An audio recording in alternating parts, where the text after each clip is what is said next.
भारतवर्ष में एक प्रतापी और दानी राजा राज्य करता था। वह नित्य गरीबों और ब्राह्मणों की सहायता करता था। ये बात उसकी रानी को अच्छी नहीं लगती थी। वह नहीं गरीबों को दान देती, नहीं भगवान का पूजन करती थी और राजा को भी दान देने से मना किया करती थी। एक दिन राजा शिकार खेलने वन को गए हुए थे, तो रानी महल में अकेली थी। उसी समय बृहस्पति देव साधु वेश में राजा के महल में भिक्षा के लिए गए और भिक्षा मांगी। रानी ने भिक्षा देने से इनकार किया और कहा, हे साधु महाराज, मैं तो दान पुण्य से तंग आ गई हूँ। मेरा पति सारा धन लुटाते रहते हैं। मेरी इच्छा है कि हमारा धन नष्ट हो जाए, फिर न रहेगा बांस न बजेगी बांसुरी। साधु ने कहा, देवी तुम तो बड़ी विचित्र हो। धन संतान तो सभी चाहते हैं, पुत्र और लक्ष्मी तो पापी के घर भी होने चाहिए। यदि तुम्हारे पास अधिक धन है तो भूखों को भोजन दो, प्यासों के लिए प्याऊ बनवाओ, मुसाफिरों के लिए धर्मशालाएं खुलवाओ। जो निर्धन अपनी कुंवारी कन्याओं का विवाह नहीं कर सकते उनका विवाह करा दो। ऐसे और कई काम हैं जिनके करने से तुम्हारा यश लोक परलोक में फैलेगा। परंतु रानी पर उपदेश का कोई प्रभाव न पड़ा। वह बोली, महाराज आप मुझे कुछ न समझाएं। मैं ऐसा धन नहीं चाहती जो हर जगह बांटती फिरूं। साधु ने उत्तर दिया, यदि तुम्हारी ऐसी इच्छा है तो तथास्तु। तुम ऐसा करना कि बृहस्पतिवार को घर लीपकर पीली ती से अपना सिर धोकर स्नान करना, ती चढ़ाकर कपड़े धोना। ऐसा करने से आपका सारा धन नष्ट हो जाएगा। इतना कहकर वह साधु महाराज वहां से आलोक हो गए। साधु के अनुसार कही बातों को पूरा करते हुए रानी को केवल 3 बृहस्पतिवार ही बीते थे कि उसकी समस्त धन संपत्ति नष्ट हो गई। भोजन के लिए राजा का परिवार तरसने लगा। तब एक दिन राजा ने रानी से बोला कि हे रानी, तुम यहीं रहो, मैं दूसरे देश को जाता हूँ, क्योंकि यहाँ पर सभी लोग मुझे जानते हैं, इसलिए मैं कोई छोटा कार्य नहीं कर सकता। ऐसा कहकर राजा परदेश चला गया। वहाँ वह जंगल से लकड़ी काट कर लाता और शहर में बेचता। इस तरह वह अपना जीवन व्यतीत करने लगा। इधर राजा के परदेश जाते ही रानी और दासी दुखी रहने लगी। एक बार जब रानी और दासी को 7 दिन तक बिना भोजन के रहना पड़ा, तो रानी ने अपनी दासी से कहा, हे दासी, पास ही के नगर में मेरी बहन रहती है, वह बड़ी धनवान है, तू उसके पास जा और कुछ ले आ, ताकि थोड़ी बहुत गुजर बसर हो जाए। दासी रानी की बहन के पास गई। उस दिन गुरुवार था और रानी की बहन उस समय बृहस्पतिवार व्रत की कथा सुन रही थी। दासी ने रानी की बहन को अपनी रानी का संदेश दिया, लेकिन रानी की बड़ी बहन ने कोई उत्तर नहीं दिया। जब दासी को रानी की बहन से कोई उत्तर नहीं मिला तो वह बहुत दुखी हुई और उसे क्रोध भी आया। दासी ने वापस आकर रानी को सारी बात बता दी। सुनकर रानी ने अपने भाग्य को कोसा। उधर रानी की बहन ने सोचा कि मेरी बहन की दासी आई थी, परंतु मैं उससे नहीं बोली, इससे वह बहुत दुखी हुई होगी। कथा सुनकर और पूजन समाप्त करके वह अपनी बहन के घर आए और कहने लगी, हे बहन, मैं बृहस्पतिवार का व्रत कर रही थी। तुम्हारी दासी मेरे घर आई थी, परंतु जब तक कथा होती है तब तक न तो उठते हैं और न ही बोलते हैं, इसलिए मैं नहीं बोली। कहो दासी क्यों गई थी? रानी बोली, बहन तुमसे क्या छिपाऊं, हमारे घर में खाने तक को अनाज नहीं था। ऐसा कहते कहते रानी की आंखें भर आई। उसने दासी समेत पिछले 7 दिनों से भूखे रहने तक की बात अपनी बहन को विस्तार पूर्वक सुना दी। रानी की बहन बोली, देखो बहन, भगवान बृहस्पति देव सबकी मनोकामना को पूर्ण करते हैं। देखो, शायद तुम्हारे घर में अनाज रखा हो। पहले तो रानी को विश्वास नहीं हुआ, पर बहन के आग्रह करने पर उसने अपनी दासी को अंदर भेजा तो उसे सचमुच अनाज से भरा एक घड़ा मिल गया। ये देखकर दासी को बड़ी हैरानी हुई। दासी रानी से कहने लगी, हे रानी, जब हमको भोजन नहीं मिलता तो हम व्रत ही तो करते हैं, इसलिए क्यों न इनसे व्रत और कथा की विधि पूछी जाए, ताकि हम भी व्रत कर सकें। तब रानी ने अपनी बहन से बृहस्पतिवार व्रत के बारे में पूछा। उसकी बहन ने बताया, बृहस्पतिवार के व्रत में चने की दाल और मुनक्का से विष्णु भगवान का केले की जड़ में पूजन करें तथा दीपक जलाएं, व्रत कथा सुने और पीला भोजन ही करें। इससे बृहस्पति देव प्रसन्न होते हैं। व्रत और पूजन विधि बताकर रानी की बहन अपने घर को लौट गई। 7 दिन के बाद जब गुरुवार आया तो रानी और दासी ने व्रत रखा। घुड़साल में जाकर चना और गुड़ लेकर आई, फिर उससे केले की जड़ तथा विष्णु भगवान का पूजन किया। अब पीला भोजन कहाँ से आए, इस बात को लेकर दोनों बहुत दुखी थे। चूंकि उन्होंने व्रत रखा था, इसलिए बृहस्पति देव उनसे प्रसन्न थे। इसलिए वे एक साधारण व्यक्ति का रूप धारण कर 2 थालों में सुंदर पीला भोजन दासी को दे गए। भोजन पाकर दासी प्रसन्न हुई और फिर रानी के साथ मिलकर भोजन ग्रहण किया। उसके बाद वे सभी गुरुवार को व्रत और पूजन करने लगी। बृहस्पति भगवान की कृपा से उनके पास फिर से धन संपत्ति आ गई, परंतु रानी फिर से पहले की तरह आलस्य करने लगी। तब दासी बोली, देखो रानी, तुम पहले भी इस प्रकार आलस्य करती थी, तुम्हें धन रखने में कष्ट होता था, इस कारण सभी धन नष्ट हो गया और अब जब भगवान बृहस्पति की कृपा से धन मिला है तो तुम्हें फिर से आलस्य होता है। रानी को समझाते हुए दासी कहती है कि बड़ी मुसीबतों के बाद हमने ये धन पाया है, इसलिए हमें दान पुण्य करना चाहिए, भूखे मनुष्यों को भोजन कराना चाहिए और धन को शुभ कार्यों में खर्च करना चाहिए, जिससे तुम्हारे कुल का यश बढ़ेगा, स्वर्ग की प्राप्ति होगी और पितृ प्रसन्न होंगे। दासी की बात मानकर रानी अपना धन शुभ कार्यों में खर्च करने लगी, जिससे पूरे नगर में उसका यश फैलने लगा। बृहस्पतिवार व्रत कथा के बाद श्रद्धा के साथ आरती की जानी चाहिए। इसके बाद प्रसाद बांटकर उसे ग्रहण करना चाहिए। एक दिन राजा दुखी होकर जंगल में एक पेड़ के नीचे आसन जमाकर बैठ गया। वह अपनी दशा को याद करके व्याकुल होने लगा। बृहस्पतिवार का दिन था। एकाएक उसने देखा कि निर्जन वन में एक साधु प्रकट हुए। वह साधु वेश में स्वयं बृहस्पति देवता थे। लकड़हारे के सामने आकर बोले, हे लकड़हारे, इस सुनसान जंगल में तू चिंता मग्न क्यों बैठा है? लकड़हारे ने दोनों हाथ जोड़कर प्रणाम किया और उत्तर दिया, महात्मा जी, आप सब कुछ जानते हैं, मैं क्या कहूँ? ये कहकर रोने लगा और साधु को अपनी आत्मकथा सुनाई। महात्मा जी ने कहा, तुम्हारी स्त्री ने बृहस्पति के दिन बृहस्पति भगवान का निरादर किया है, जिसके कारण रुष्ट होकर उन्होंने तुम्हारी ये दशा कर दी। अब तुम चिंता को दूर करके मेरे कहने पर चलो तो तुम्हारे सब कष्ट दूर हो जाएंगे और भगवान पहले से भी अधिक संपत्ति देंगे। तुम बृहस्पति के दिन कथा किया करो। 2 पैसे के चने मुनक्का लाकर उसका प्रसाद बनाओ और शुद्ध जल से लोटे में शक्कर मिलाकर अमृत तैयार करो। कथा के पश्चात अपने सारे परिवार और सुनने वाले प्रेमियों में अमृत व प्रसाद बांटकर आप भी ग्रहण करो। ऐसा करने से भगवान तुम्हारी सब मनोकामनाएं पूरी करेंगे। साधु के ऐसे वचन सुनकर लकड़हारा बोला, हे प्रभु, मुझे लकड़ी बेचकर इतना पैसा नहीं मिलता जिससे भोजन के उपरांत कुछ बचा सकूं। मैंने रात्रि में अपनी स्त्री को व्याकुल देखा है, मेरे पास कुछ भी नहीं जिससे मैं उसकी खबर मंगा सकूं। साधु ने कहा, हे लकड़हारे, तुम किसी बात की चिंता मत करो। बृहस्पति के दिन तुम रोजाना की तरह लकड़ियां लेकर शहर को जाओ।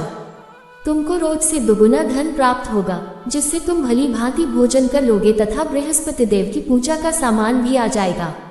इतना कहकर साधु अंतर्ध्यान हो गए। धीरे धीरे समय व्यतीत होने पर फिर वही बृहस्पतिवार का दिन आया।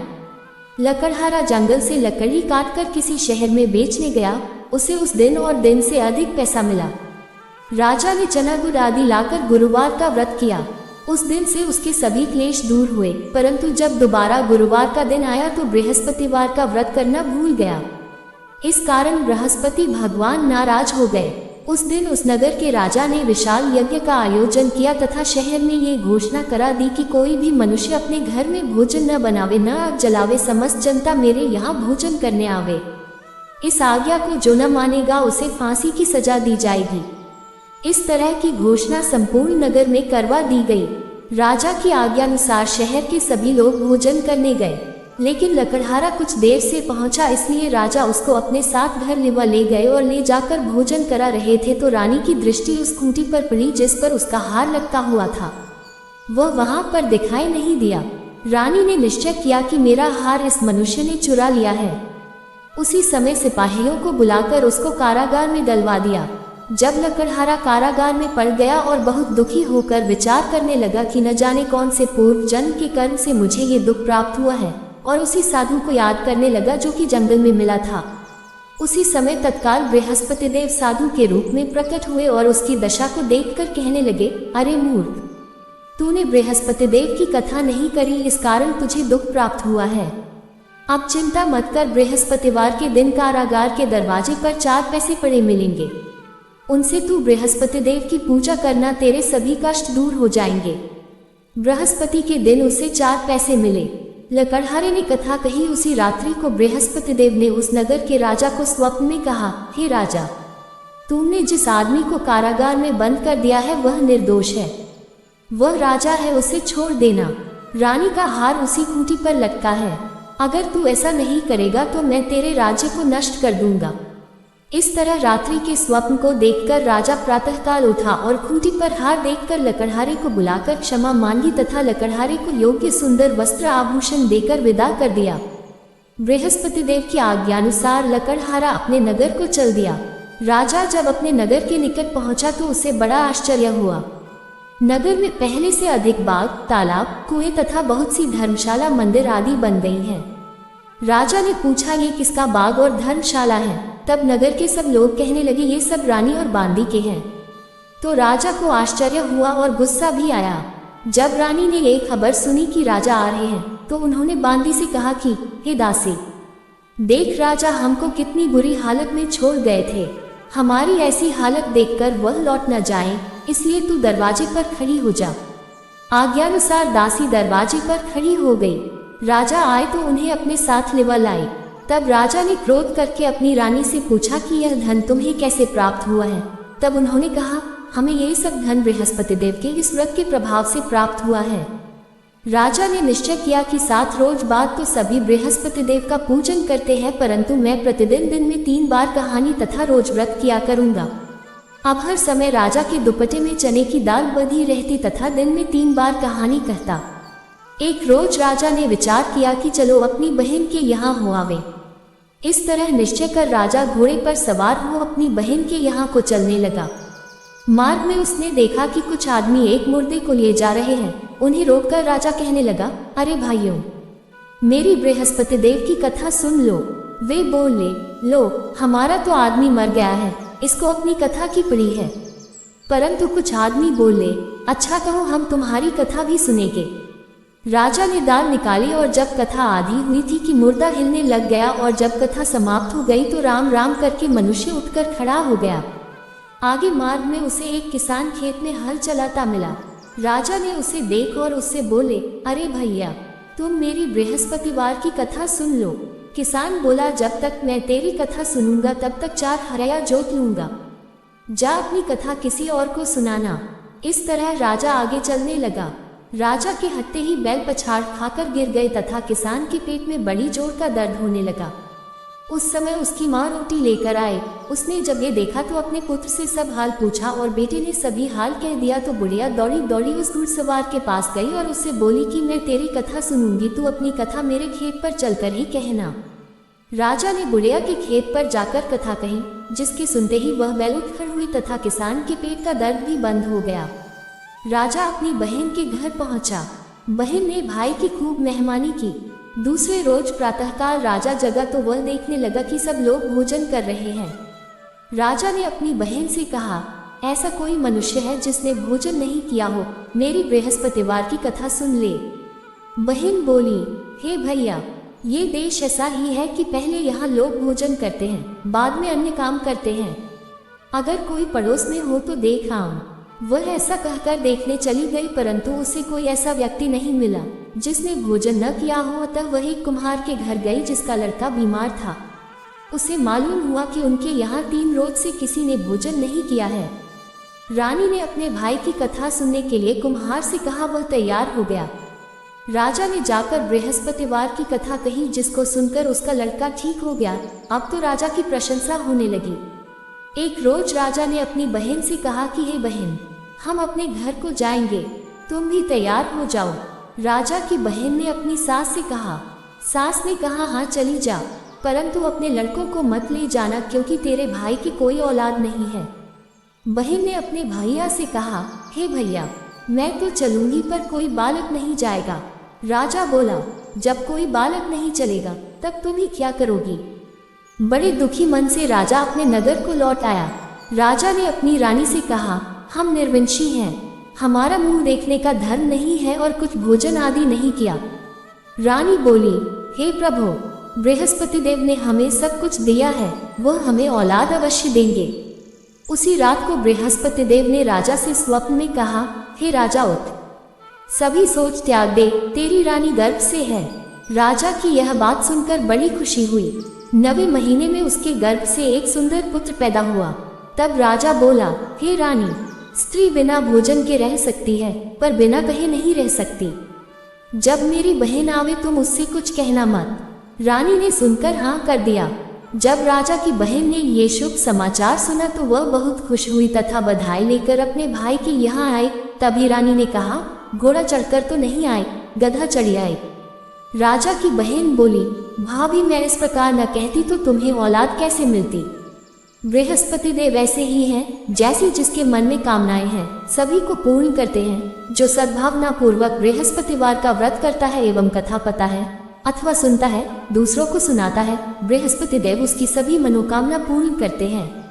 बृहस्पति देव की एक और कथा। प्राचीन काल में एक मन रहता था, वह बहुत निर्धन था।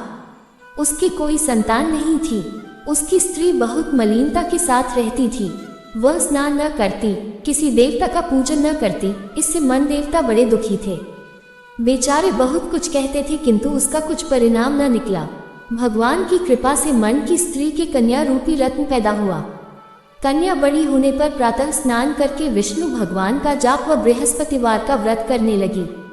अपने पूजन पाठ को समाप्त करके विद्यालय जाती तो अपनी थी में जौ भर के लिए जाती और पाठशाला के मार्ग में डालती जाती। तब ये जौ स्वर्ण के जो जाते लौटते समय उनको बीन कर घर ले आती थी। एक दिन वह बालिका सूप में उस सोने के जौ को फटक कर साफ कर रही थी कि उसके पिता ने देख लिया और कहा कि बेटी, सोने के जौ के लिए सोने का सूप होना चाहिए। दूसरे दिन बृहस्पतिवार था। इस कन्या ने व्रत रखा और बृहस्पति देव से प्रार्थना करके कहा, मैंने आपकी पूजा सच्चे मन से की हो तो मेरे लिए सोने का सूप दे दो। बृहस्पति देव ने उसकी प्रार्थना स्वीकार कर ली। रोजाना की तरह वह कन्या जौ फैलाती हुई जाने लगी। जब लौटकर जौ बीन रही थी तो बृहस्पति देव की कृपा से सोने का सूप मिला। उसे वह घर ले आए और उसमें जौ साफ करने लगी, परंतु उसकी माँ का वही ध्यान रहा। एक दिन की बात है कि वह कन्या सोने के सूप में जौ साफ कर रही थी। उस समय उस शहर का राजपुत्र वहां से होकर निकला। इस कन्या के रूप और कार्य को देखकर मोहित हो गया तथा अपने घर आकर भोजन तथा जल त्याग कर उदास होकर लेट गया। राजा को इस बात का पता लगा तो अपने प्रधानमंत्री के साथ उसके पास गए और बोले, हे बेटा, तुम्हें किस बात का कष्ट है? किसी ने अपमान किया है अथवा और कारण हो सो कहो, मैं वही कार्य करूंगा जिससे तुम्हें प्रसन्नता हो। अपने पिता की राजकुमार ने बातें सुनी तो वह बोला, मुझे आपकी कृपा से किसी बात का दुख नहीं है। किसी ने मेरा अपमान नहीं किया है, परंतु मैं उस लड़की से विवाह करना चाहता हूँ जो सोने के सूप में जौ साफ कर रही थी। ये सुनकर राजा आश्चर्य में पड़ और बोला, हे बेटा, इस तरह की कन्या का पता तुम ही लगाओ, मैं उसके साथ तेरा विवाह अवश्य ही करवा दूंगा। राजकुमार ने उस लड़की के घर का पता बतलाया। तब मंत्री उस लड़की के घर गए और मन देवता को सभी हाल बतलाया। मन देवता राजकुमार के साथ अपनी कन्या का विवाह करने के लिए तैयार हो गए तथा विधि विधान के अनुसार मन की कन्या का विवाह राजकुमार के साथ हो गया। कन्या के घर से जाते ही पहले की भांति उस मन देवता के घर में गरीबी का निवास हो गया। अब भोजन के लिए भी अन्न बड़ी मुश्किल से मिलता था। एक दिन दुखी होकर मन देवता अपनी पुत्री के पास गए। बेटी ने पिता की दुखी अवस्था को देखा और अपनी माँ का हाल पूछा। तब मन ने सभी हाल कहा। कन्या ने बहुत सा धन देकर अपने पिता को विदा कर दिया। इस तरह मन का कुछ समय सुखपूर्वक व्यतीत हुआ। कुछ दिन बाद फिर वही हाल हो गया। मन फिर अपनी कन्या के यहाँ गया और सारा हाल कहा तो लड़की बोली, हे पिताजी, आप माताजी को यहाँ लिवा लाओ, मैं उसे विधि बता दूंगी जिससे गरीबी दूर हो जाए। वह मन देवता अपनी स्त्री को साथ लेकर पहुँचे तो अपनी माँ को समझाने लगी, हे माँ, तुम प्रातःकाल प्रथम स्नान आदि करके विष्णु भगवान का पूजन करो तो सब दरिद्रता दूर हो जाएगी। परंतु उसकी माँ ने एक भी बात नहीं मानी और प्रातःकाल उठकर अपनी पुत्री के बच्चों की जूठन को खा लिया। इससे उसकी पुत्री को भी बहुत गुस्सा आया और एक रात को कोठरी से सभी सामान निकाल दिया और अपनी माँ को उसमें बंद कर दिया। प्रातःकाल उसे निकाला तथा स्नान आदि करा के पाठ करवाया तो उसकी माँ की बुद्धि ठीक हो गई और फिर प्रत्येक बृहस्पतिवार को व्रत रखने लगी। इस व्रत के प्रभाव से उसके माँ बाप बहुत ही धनवान और पुत्रवान हो गए और बृहस्पति जी के प्रभाव से इस लोक के सुख भोग कर स्वर्ग को प्राप्त हुए।